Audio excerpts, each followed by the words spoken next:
Bonjour à toutes et tous. Je vois qu'on a beaucoup de participants déjà inscrits, merci à toutes et tous, de votre participation aujourd'hui et bonjour, à tous les participants.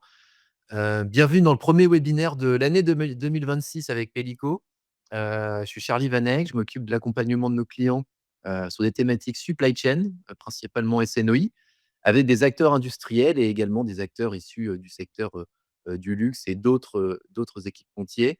Hem, Merci beaucoup de votre participation aujourd'hui. Peut-être pour démarrer ce webinaire, un petit rappel sur qui est Pelico.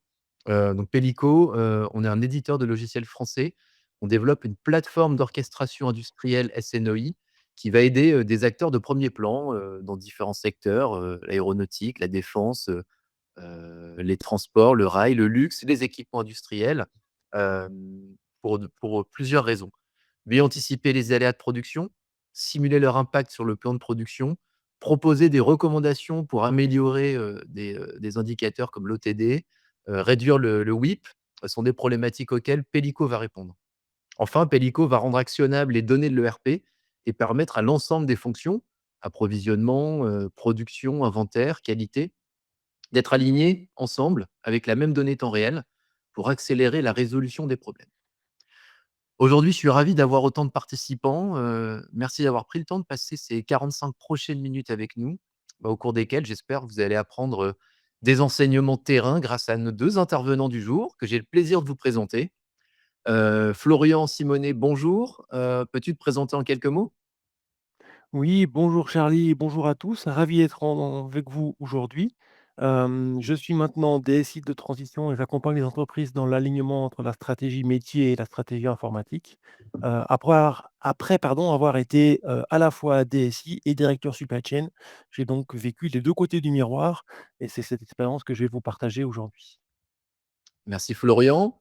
Julien, bonjour. Est-ce que, à ton tour, tu peux te présenter en quelques mots?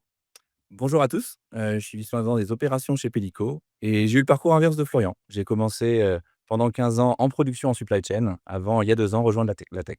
Ravi d'être là aujourd'hui. Merci Julien. Il y a un point commun entre toutes les supply chain performantes, elles ont réussi à faire tomber les silos.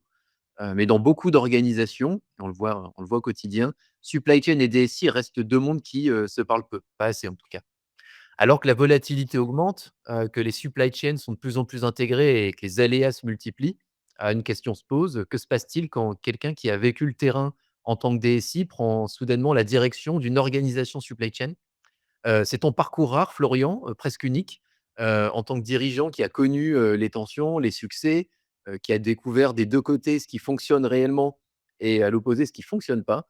Et aujourd'hui, tu vas nous partager ce retour d'expérience sans filtre et on est très reconnaissant d'avoir ta participation aujourd'hui.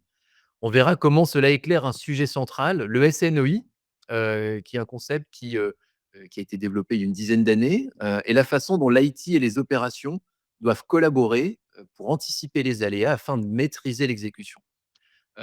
Florian, Julien, merci d'être avec nous. On va pouvoir commencer. J'en profite avant de vous laisser la parole, pour rappeler, tous les participants, si vous avez des questions, n'hésitez pas à utiliser la partie questions-réponses, sur la plateforme, puisque toutes les questions pourront être adressées pour que nos invités puissent y répondre en toute fin de webinaire. Donc posez vos questions, ça nous permettra de faire le lien entre, leurs expériences et puis, vos interrogations et d'avoir, éventuellement leurs réponses. Merci. On va commencer avec toi Florian. Est-ce que tu peux nous raconter, ta transition de la DSI vers la supply chain? C'est pas un parcours, commun, classique. Comment ça s'est passé? Oui, avec plaisir, pour vous partager ces éléments-là. Moi, j'ai toujours été très proche des métiers. J'ai pas eu une formation dans l'informatique. J'ai travaillé dans l'informatique, mais c'était un peu le hasard et j'ai eu beaucoup de, projets à mener autour de la supply chain, en particulier sur toute la partie exécution, amont et aval, aussi un peu sur la partie planification bien sûr, mais beaucoup moins. Et après un certain nombre d'années d'expérience, j'ai été dans une position où une réorganisation de la supply chain devait se faire, fusionner des équipes distinctes et dans le cadre d'une réorganisation et il y avait personne dans les équipes métiers pour être, à l'aise à mener cette partie-là et j'ai eu une mission dite qu'on dirait aujourd'hui une mission de management de transition, même si on ne parlait pas comme ça à l'époque, pour réorganiser cette supply chain. J'ai eu un mandat de 2 fois 6 mois, ou 1 année au final, où j'ai gardé mon rôle de DSI dans la structure où j'étais et où en plus j'ai piloté opérationnellement les équipes supply chain pour en définir une nouvelle organisation et implémenter vraiment le processus SNOP sur la partie planification. Très bien. Quelle a été la plus grosse surprise en arrivant dans une supply chain, de ton côté? Ah, il y en a eu quelques-unes, même si je les connaissais quand même bien déjà, ces équipes, parce que j'avais travaillé avec eux, je leur avais mis des outils à disposition, des choses comme ça. Donc, on avait déjà une bonne connaissance, je dirais, mutuelle. Hem, sur la partie planning, j'ai vraiment vu, un décalage entre les outils et la vraie vie du quotidien des planificateurs. Je ne vais pas rentrer dans les détails parce que, voilà, c'est pas l'objectif vraiment de la discussion aujourd'hui.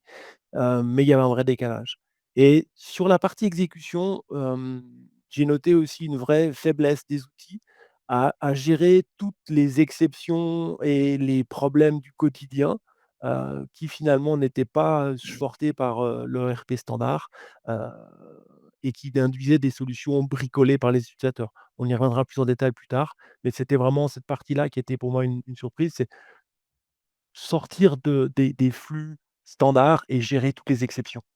Mmh. Effectivement, on en parlera tout à l'heure avec l'expertise de Julien sur cette partie SNOI qui va venir compléter, les solutions SNOP. Et à l'inverse, quel bagage IT, t'a le plus servi, quand tu es arrivé en supply chain? Je pense que l'expérience projet était un élément, important pour, amener une structuration claire des étapes et aussi, exiger et rendre possible la disponibilité des équipes métiers sur la partie projet d'amélioration, projet de réorganisation, en dehors de l'opérationnel et c'est aussi quelque chose qui était pour moi une forme de découverte. Dans l'IT, en général, on a une équipe projet qui est dédiée au projet, elle fait du projet. Bah, dans les équipes métiers, elles font d'abord du métier et puis elles font du projet en plus et il y a toujours l'opérationnel est toujours une priorité parce qu'il faut d'abord faire tourner la boîte, et effectivement d'arriver à dégager du temps et à vraiment le sanctifier le temps pour le partie projet est un élément important, heu et après au-delà de ça, effectivement, arriver à faire travailler ensemble toutes les équipes, mettre à profit et les ressources de la DSI et les ressources de supply chain pour faire avancer les choses. Ça a vraiment été une expérience, passionnante d'ailleurs à gérer. Très bien, merci. Si cette expérience supply chain avait eu lieu plus tôt dans ta carrière, qu'est-ce que tu aurais changé, dans cette manière d'approcher, le métier, à la DSI? Est-ce qu'il y aurait eu des éléments différenciants? Oui, je pense que justement ce que j'ai évoqué tout à l'heure sur la problématique des exceptions et des problématiques du quotidien, c'est pas assez présent en général, ni dans les spécifications, ni dans les scripts de test et ce genre de choses. On est trop visuellement trop centré sur, le fonctionnement, idéal et standard ou espéré, du quotidien qui n'est pas la réalité et je pense que d'intégrer ces éléments-là, est quelque chose que j'ai vraiment, pris en compte à ce moment-là et que j'ai gardé d'ailleurs, après. La deuxième partie que je pourrais, évoquer et on va voir avec ça que l'expérience dont on parle ici, elle date un petit peu maintenant, c'est d'intégrer des approches end-to-end dans la mise en place des systèmes d'information. Heu, Si on parle de SAP, on avait avant une mise en œuvre module par module et en fait, c'est pas la bonne approche. Il faut vraiment parler end-to-end pour avoir quelque chose qui soit au plus proche de la vraie vie, et qui gère bien les transitions entre équipes pour faire vivre le fil des opérations et ça, c'est des choses que j'ai découvertes en manageant opérationnellement les équipes. En tout cas, j'en ai pris la pleine conscience, et c'est vraiment des choses qui m'ont aidé et qui m'aident encore aujourd'hui à faire travailler ensemble les équipes métiers et les équipes informatiques. Très bien. Merci beaucoup Florian. On a fini cette première partie, autour de ton parcours. On va attaquer la deuxième partie, autour de cet alignement IT supply chain. Est-ce que tu peux, nous en parler, plus en détail, notamment sur, bah, les malentendus les plus fréquents, entre DSI, et supply chain? Heu, pour moi, ce qui est très important, c'est de ne pas opposer les équipes, hein. Il faut vraiment les faire travailler ensemble et c'est tout le challenge et c'est comme ça qu'on crée de la valeur dans les déploiements qu'on peut faire. Hem, Ceci étant dit, heu, on voit bien effectivement que côté métier, les équipes métiers ont une compréhension de mieux en mieux, heu, de l'IT. ça reste à renforcer parce que c'est important que chacun comprenne les grandes lignes du métier de l'autre et les macro contraintes de l'autre. Mais voilà, on voit aujourd'hui quand même toujours quelque chose de beaucoup plus clair de ce point de vue-là. Ce qui est aussi, difficile, comme je l'ai évoqué avant, c'est la disponibilité de l'implication parce que l'opérationnel est toujours prioritaire et à cette, dans cette partie-là, je peux donner comme anecdote, dans une mise en place d'une partie de administration des ventes où le chef de service il est parti en vacances, au moment du go live. Il n'était pas concerné, c'était un projet IT, c'était pas son truc, il était en vacances. Voilà, bon, c'est pas l'idéal évidemment. Il faut comprendre que c'est un projet d'entreprise et qui implique tout le monde. Et côté DSI, effectivement, il faut vraiment faire attention à pas sous-évaluer le besoin des utilisateurs, à gérer des exceptions, des éléments et tout ce qui est fait dans des fichiers Excel à côté, c'est aussi vraiment un très mauvais signe et c'est le signe qu'il y a une problématique. Donc il faut bien le prendre en compte. Il ne faut pas le critiquer, il faut le prendre en compte et comprendre les routes causes, et essayer de les traiter. Heu et dans les anecdotes aussi, pour vraiment illustrer cette partie proximité qu'il faut avoir entre les métiers, je peux prendre un exemple où si on ne comprend pas les singularités du terrain, ça ne fonctionne pas. Heu, j'ai vécu une situation où, un algorithme de planification, prévoyait des livraisons hebdomadaires chaque mardi matin, et ça ne marchait pas et personne ne comprenait pourquoi et en fait, c'était très simple, c'est que le mardi matin, dans la rue où était positionné l'entrepôt, il y avait le marché et donc l'entrepôt n'était pas accessible.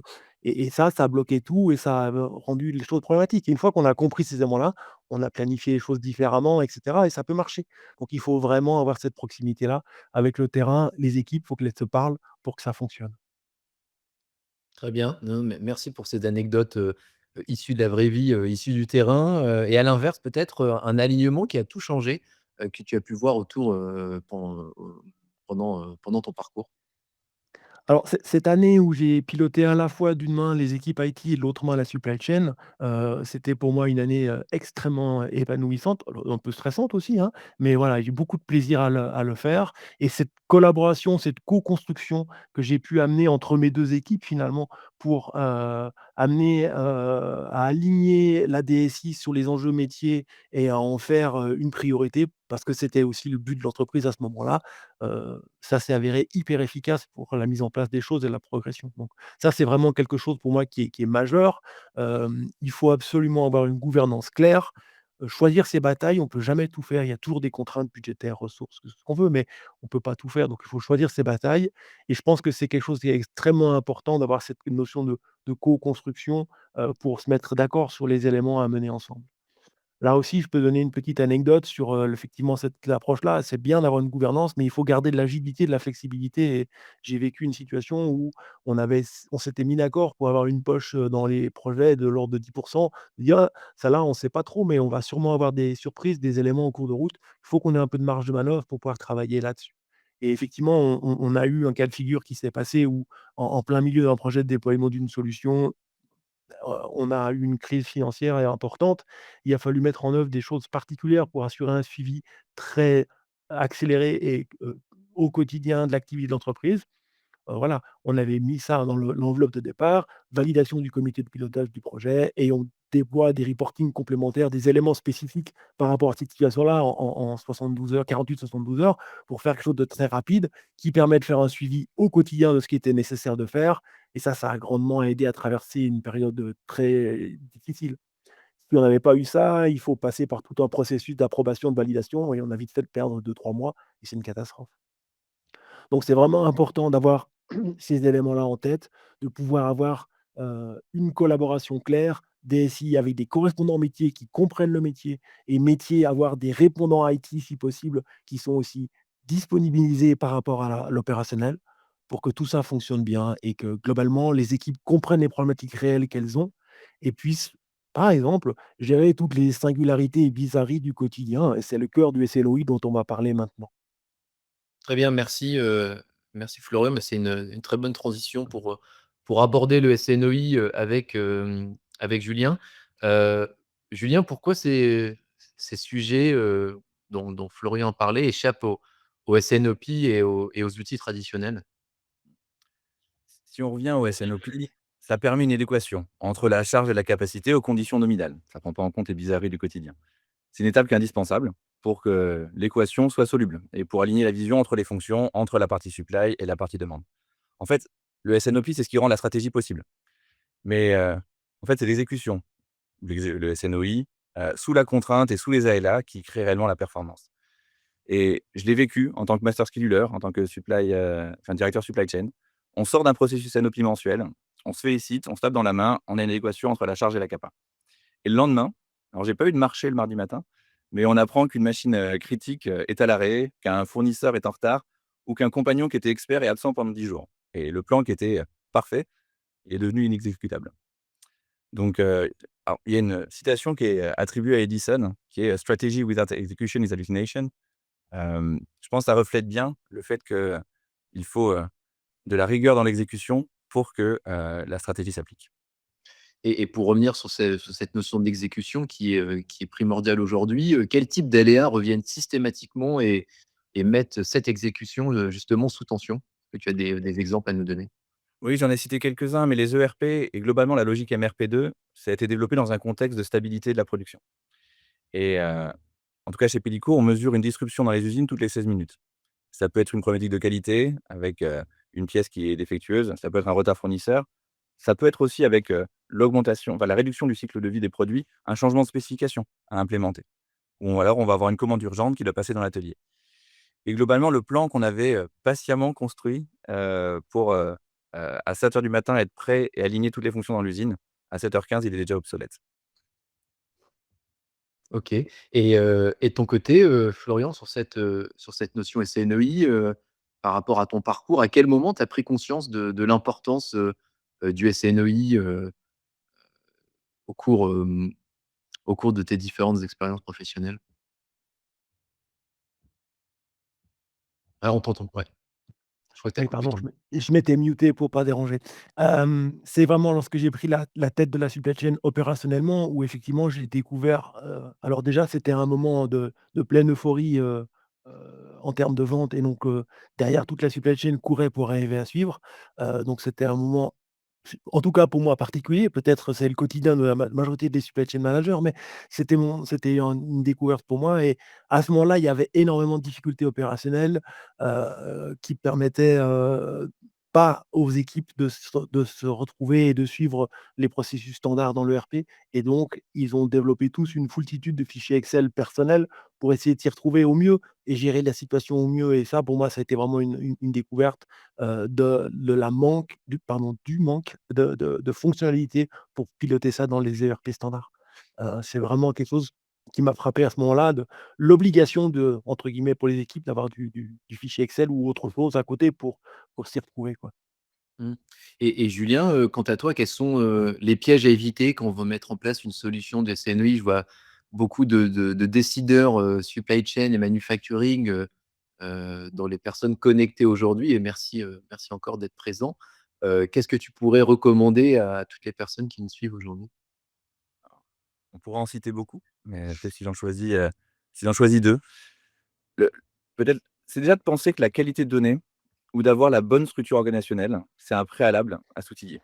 Alors qu'en fait, ça en découle.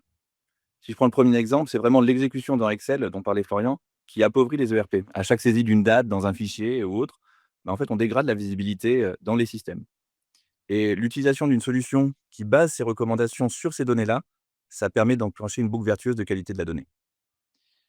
De l'autre côté, le deuxième point, c'est, on peut décider d'attendre d'avoir la structure organisationnelle idéale et stable ou des processus robustes pour commencer à s'outiller. Mais c'est la structuration de la collaboration qui est faite avec l'outil qui accélère cette transition d'un mode, on pourrait dire pompier, à un mode où on commence à étendre l'horizon de planning. Et en résumé, voilà, on peut se dire, on essaie d'attendre le grand soir où tous les ERP seront alignés, où, les équipes seront matures et la data sera prête à 100. Mais c'est une situation qui se provoque, c'est pas une situation qui s'attend. OK. Très pertinent, très juste. Merci Julien. On a la dernière partie et j'en profite, hein, pour, vous rappeler que vous pouvez poser des questions, dans l'onglet questions de la plateforme, questions dont on va pouvoir, qu'on va pouvoir adresser à nos intervenants. Dernière partie, Florian, cette partie enseignement pour les leaders de demain, mais aussi pour les leaders d'aujourd'hui, pas de raison. Quel message donnerais-tu à un directeur supply chain, pour optimiser sa relation avec un DSI? Oui, alors, ce qui est très important, effectivement, c'est d'éviter de travailler dans le dos de la DSI. Il faut éviter le shadow IT. Les solutions SaaS, peuvent dans certains cas, aller voir les directions métiers, proposer leurs solutions et cetera. C'est bien, mais ça marche pas au final parce qu'il y a des problématiques d'intégration avec le reste du système. Il y a la sécurité, il y a ceci, cela. Il faut vraiment travailler en transparence, en collaboration. Il faut aller vers la DSI au plus tôt avec des besoins fonctionnels et j'insiste sur ce côté fonctionnel. C'est vraiment décrire en termes de fonctionnalité ce que la direction métier a besoin et pas venir en disant: «J'ai besoin d'un ERP, d'un CRM, d'un ceci ou d'un cela». C'est pas la sol Ça, c'est la solution, c'est pas le besoin et c'est très important d'avoir vraiment ces besoins-là. Il faut les expliciter, pas forcément faire un document de 500 pages et cetera, on est bien d'accord, mais il faut les expliciter. Il faut aussi accepter d'avancer par étapes, par phase. On peut enfin, je reviens à ce que disait, Julien juste avant, hein. Si on attend d'être à 100 parfait, on ne fera jamais rien. Il faut avancer par étapes, par phase, et accepter de commencer peut-être simplement. Moi, j'aime bien le motto de dire: «Think big, start small, scale fast».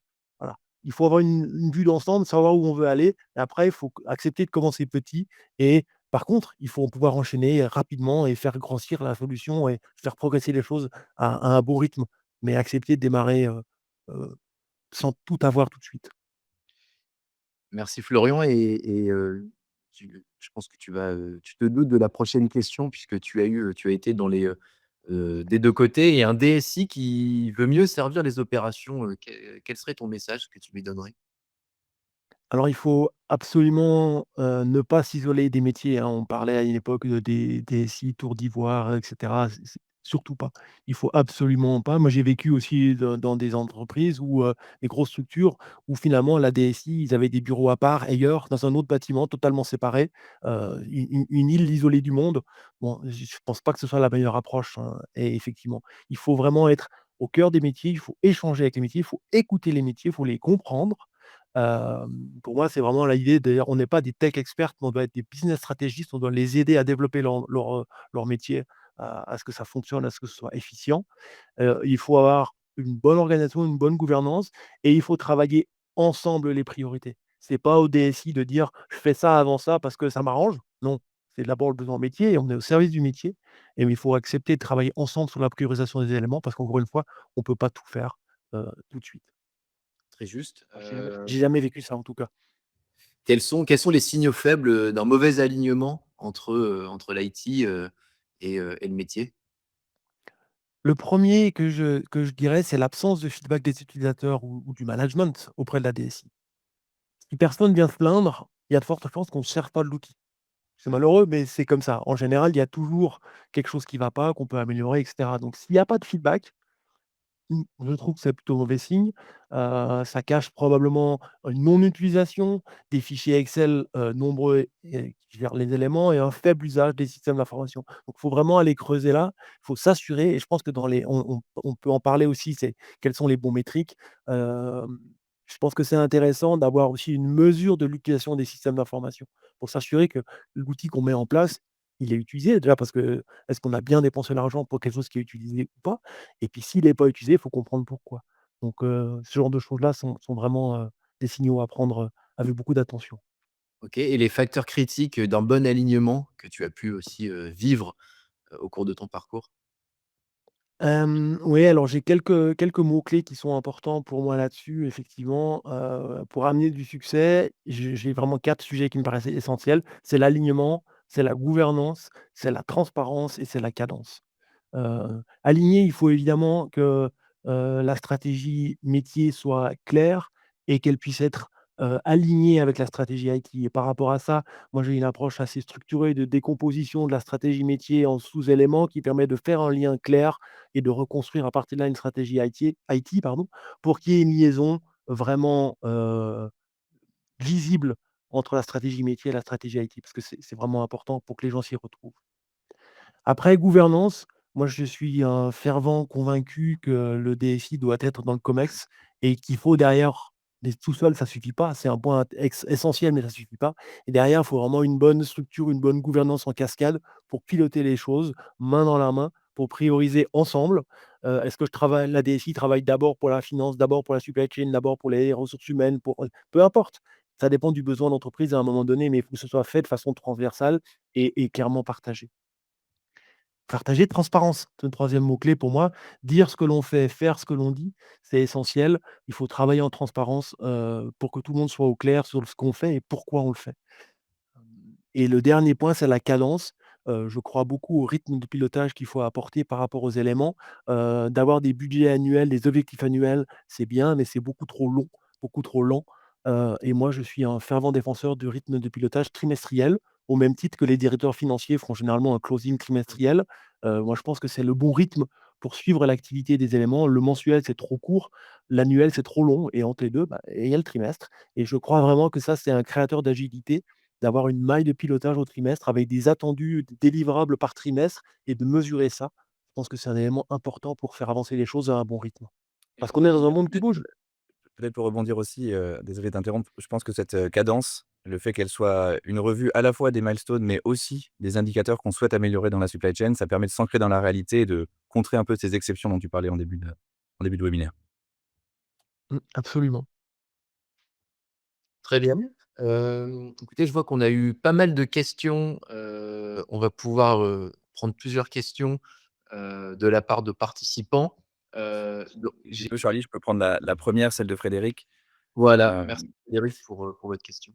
donc la question était, comment on peut provoquer justement, l'amélioration de la qualité des données? Je pourrais y répondre un peu sous 3 angles, un angle personne, un angle processus et un angle outillage.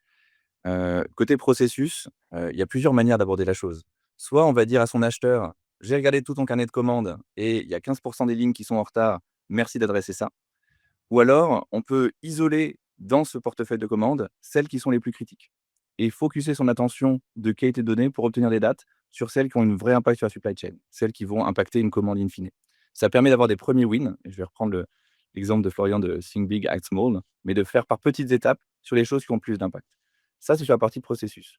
Sur la partie personne, je pense que la qualité de données, il faut que les gens voient ça comme un investissement et pas comme, une tâche. Donc c'est un investissement vers, le RP pour gagner du temps derrière et c'est pas quelque chose qui se délègue à un data manager. Quand j'étais patron de supply chain, c'était mes équipes, les planificateurs, les approvisionneurs qui étaient responsables de leur qualité de leurs données et de leur master data et c'est vraiment important que les opérationnels soient, heu, comprennent que la qualité des données est un investissement et d'un point de vue outillage, comment on rend ce processus qui peut prendre du temps, hein, d'améliorer la qualité de données, heu, un processus qui est plus rapide que de documenter son fichier Excel, avec la nouvelle date. Plus rapide, plus ergonomique. Bon là, je suis un peu biaisé sur le sujet, mais je pense que c'est important de travailler sur ces 3 angles. Merci Julien. On a une question pour Florian spécifiquement mentionné. Que conseillez-vous pour réussir à embarquer une DSI réticente? Alors peut-être pour donner un peu de contexte, je me mets dans la peau, par exemple, heu, d'un responsable métier. On a envie d'avancer pour améliorer ses objectifs, pour atteindre ses objectifs déjà, et après pour aller au-delà. On a envie de lancer un projet, bah, qu'est-ce qu'on conseille? Quels seraient, tes conseils Florian, pour réussir à embarquer une DSI qui serait réticente par rapport à un tel projet, qui serait issu, de la volonté du métier? Moi, ça n'existe pas les DSI réticentes, d'abord. Mais ceci dit, mis à part, si, il y en a peut-être quelques-unes effectivement. Hem Mon premier point serait de proposer de comprendre les freins. Pourquoi il est réticent? Ça me paraît être un élément, peut-être parce qu'il n'apprécie pas la personne qui vient le voir, ouais, ça arrive, mais peut-être qu'il a pas de ressources, peut-être qu'il a pas de budget, peut-être qu'il voilà. Comprendre des éléments de frein, je pense que c'est un élément, important. Hem Et après, il faut aussi que montrer une bonne volonté de la part du métier, et donc là, c'est pour moi, c'est cette question de référent IT, pour, mettre la ressource à disposition, garantir sa disponibilité par rapport à l'opérationnel. Parce que venir demander quelque chose et puis après retourner faire l'opérationnel et puis laisser la DSI se débrouiller toute seule, ça ne marchera pas non plus. Donc, tendre la main, offrir de la disponibilité d'un point de vue métier pour accompagner la DSI dans le travail. Et je reviens à ces éléments aussi sur prioriser ensemble, assumer collectivement des choix. On va faire ça parce que ça, c'est maintenant la priorité pour la société. Mais par contre, ces sujets-là, on est d'accord, on les laisse de côté, on les traitera plus tard parce qu'on ne peut pas tout faire. Donc ça me paraît des éléments importants pour aller dans ce sens-là. Puis in fine, bah, s'il y a rien qui marche, bah, il faut, au dernier recours, bah, il faut escalader intelligemment, vers du management pour avoir un arbitrage. Mais ça vient vraiment à la fin. Il doit y avoir d'autres choses qui viennent en préalable. Merci Florian. Une question, pour Florian et Julien. Une initiative SNOI peut-elle être mise en place en parallèle d'un projet ERP? Ah, alors là, j'ai une intime conviction, bien sûr. Déjà, on est sur des timelines qui sont généralement très différentes. On va dire, un projet ERP, on va dire, est sur un échelon à peu près un range de entre 1 an, voire, plusieurs années, voire plus souvent plusieurs années. Alors une initiative SNOI, c'est quelque chose qui est de l'affaire d'une dizaine de semaines. Donc, c'est très important de les mener de manière en parallèle, sachant que le processus SNOI améliorant aussi la qualité de données, peut faciliter la transition d'un ERP à l'autre. Donc nous, on l'a fait déjà chez Pelico, chez plusieurs clients, où on a déployé, juste avant, la mise en œuvre d'un nouvel ERP et ensuite ce qui a permis de faciliter la transition entre les 2. Après, je sais pas si Florian, tu as aussi une expérience là-dessus? Non, alors j'ai pas d'expérience de concrète, là-dessus. Par contre, j'ai la même, intuition, je dirais, ou conviction. Oui, il faut le faire ensemble. Des fois, il faut je suis pas toujours un grand fan de tout faire ensemble. Au contraire, j'aime bien saucissonner. Mais là, je pense qu'il y a un vrai sens, par rapport aux équipes. Pour simplifier le change management, on va pas faire une première fois avec un ERP entre guillemets «tout nu», puis après rajouter une partie qui va simplifier la vie. Autant tout faire en une fois, faire du change management en une fois. Je pense que ça peut vraiment amener un saut de performance, important pour les équipes et ça me paraît vraiment faire du sens. Très bien, il nous reste plusieurs questions, alors une question assez courte de Thibaut, quel KPI suivre? Alors est-ce que c'est par rapport, à l'initiative SNOI, par rapport à J'en avais un peu parlé en amont, mais je les mettrais de 3 ordres. Il y a évidemment les KPI métiers, puisqu'au final, quand on fait un projet, IT ou non, c'est toujours pour avoir un impact business, donc on time delivery, inventaire, sécurisation du revenu, adhérence au plan. Si possible, avec des indicateurs qui sont leading, donc qui vont, réagir avant que l'indicateur final bouge, par exemple comme la couverture matière. Après le deuxième ordre, ça va être des métriques d'usage, parce qu'une solution ne marche que si elle est utilisée. Et je me limiterai pas au nombre de connexions sur la plateforme, mais quelle est la vraie collaboration qui existe dedans? Dans quelle mesure les gens, y vont, collaborent et quelles sont la fréquence des échanges à l'intérieur de la plateforme? Et peut-être un dernier, c'est, évidemment les milestones du projet. On va avoir des milestones projet avec, heu, qu'il faut suivre avec la première fois qu'une personne, va trouver, une opportunité dans la plateforme, la première fois qu'un un user va former un autre user. Donc, on se définit des milestones pour voir, l'avancement du projet. Oui, si je peux compléter, je suis tout à fait aligné avec ce qu'a dit Julien et je pense qu'effectivement, moi, je l'ai évoqué aussi à un moment donné dans la discussion, le fait de mesurer l'usage des solutions qu'on met en œuvre est un élément important. Je me rappelle l'avoir fait dans différents contextes. Par exemple, et c'est le vraiment tout premier niveau, c'est de vérifier et de dire: «Tiens, j'ai une personne, ça fait 3 mois qu'elle ne s'est pas connectée, c'est qu'elle en a pas besoin, donc je coupe son compte et j'arrête de payer une licence puisque ça sert à rien». C'est vraiment le b.a-ba du basique, hein, ça c'est sûr. Mais après, on faut aller au-delà, il faut mesurer l'usage à l'intérieur de l'application, s'il est réel. Dans les plateformes de collaboration, c'est un peu plus facile. Et moi, il y a un autre indicateur que j'aimais bien mesurer aussi, c'est l'efficience opérationnelle globale et c'est de me dire, je suis sur une structure qui doit, je sais pas, je reprends, administration des ventes, combien de delivery j'arrive à gérer par semaine, avec quel effectif et quelle est l'efficience? Et de mesurer ça au travers du temps, faut trouver le bon indicateur qui fonctionne bien et de voir derrière, c'est un ensemble d'éléments qui va permettre de l'améliorer. C'est un peu des systèmes d'information, c'est un peu de l'organisation, c'est un peu de la formation des personnes, il y a plein d'éléments derrière. Mais de mesurer ces efficiences-là, on dit toujours que ce qu'on mesure pas, on l'améliore pas.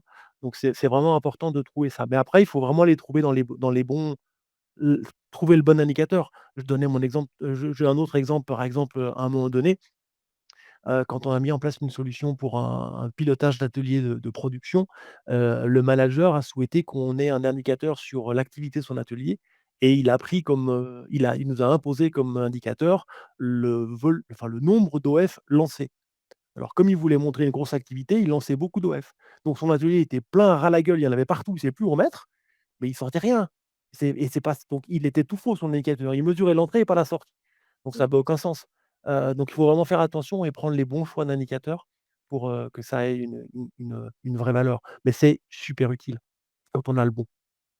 Très juste. Merci Florian. Julien, peut-être je te laisse conclure sur, bah, les messages clés et ce qu'un leader peut faire dès demain, Lourde responsabilité. Je vais peut-être prendre le terme de think big, act small. Parce que le fait de dire, il faut à la fois créer une vision d'architecture, IT, mais néanmoins, ne pas attendre le grand soir et prendre les actions dès demain pour avoir de l'impact à court terme sur les opérations. Ça, je pense, c'est, un message clé. Peut-être le deuxième, je pense qu'on est, la représentation, Florian et moi, de ce partage-là, c'est échanger entre les fonctions pour comprendre les besoins, à la fois sur l'aspect stratégique et sur l'aspect exécution. Et ce qu'un leader peut faire de demain, bah, peut-être si je me mets dans la peau d'un responsable IT, donc si vous êtes du côté plutôt de l'IT, faites un tour sur le terrain, allez voir en usine, ce qui se passe, comment se font les AIC, comment se font les SPQDC, la revue des plans de lancement ou encore la collaboration avec les fournisseurs et posez-vous la question à quel moment le shadow IT apparaît et ensuite comment le traiter. Et peut-être plus en parlant pour ma part, qui je viens du métier, qui suis parti vers l'IT, vers la tech pardon, heu, impliquer l'IT dans la démarche, puisque si on veut qu'une plateforme scale, on a besoin, de l'IT pour accélérer, la mise en production et ça permettra, en discutant de besoins et d'impact, d'accélérer sa mise en place. très bien. On Si je arrive peux juste me permettre, Charlie, juste encore, pour rebondir sur ce qu'a dit Julien et sur, le côté think big, act small. Moi, quand j'interviens souvent en mission de transition, j'ai pris l'habitude de classifier les actions à mener en 3 catégories. C'est, now, next et later. Qu'est-ce qu'il faut faire tout de suite pour démarrer quelque chose? Parce qu'il y a une urgence, il y a un problème et cetera. Next, c'est ce qui va venir après, qui va être un peu plus moyen terme et cetera. Puis later, oui, c'est une bonne idée, mais c'est pas une priorité, on verra un peu plus tard. Et je crois que c'est quelque chose qui permet de parler et quand on est dans les arbitrages et cetera, j'aime bien cette, classification-là. Elle est indépendante de l'échelle de temps, mais elle donne bien une vision de comment on articule les priorisations. Merci beaucoup. On arrive à la fin de ce webinaire. Encore un grand merci à toutes les participants et les participants, de ce jour. Merci, à nos intervenants, donc Florian Simonet, Julien Moura. Un grand merci à toute l'équipe également Pédico, qui s'est occupée de l'organisation, du webinaire. Je pense à Thibaut, à Cynthia, à Manoj, à Faustine, à Chélie, à toute l'équipe, technique également qui a planifié ce webinaire. On se revoit très bientôt puisqu'on a un webinaire prévu le 12 mars. Vous serez invité avec un thème, je pense qui va vous intéresser. Merci encore. On va vous envoyer le replay, du webinaire avec également un résumé des échanges qui ont été tenus. Florian, tu voulais rajouter quelque chose? Oui, je vois, Frédéric Michaud. Donc, bonjour Frédéric, ça fait plaisir de te revoir, je le connais. Qui repose une question sur, les éléments. Moi, je pense qu'il faut organiser une démo et de présenter la solution. Ça me paraît la bonne approche, pour rentrer dans le détail de ces éléments-là et je te laisserai contacter, Charlie, ou à ce sujet-là. Ça me paraît la bonne approche pour répondre à ta question. Merci beaucoup. Passez une excellente, après-midi et à très bientôt pour le prochain webinaire Pédico. Merci. Merci à tous. Merci à tous, à bientôt.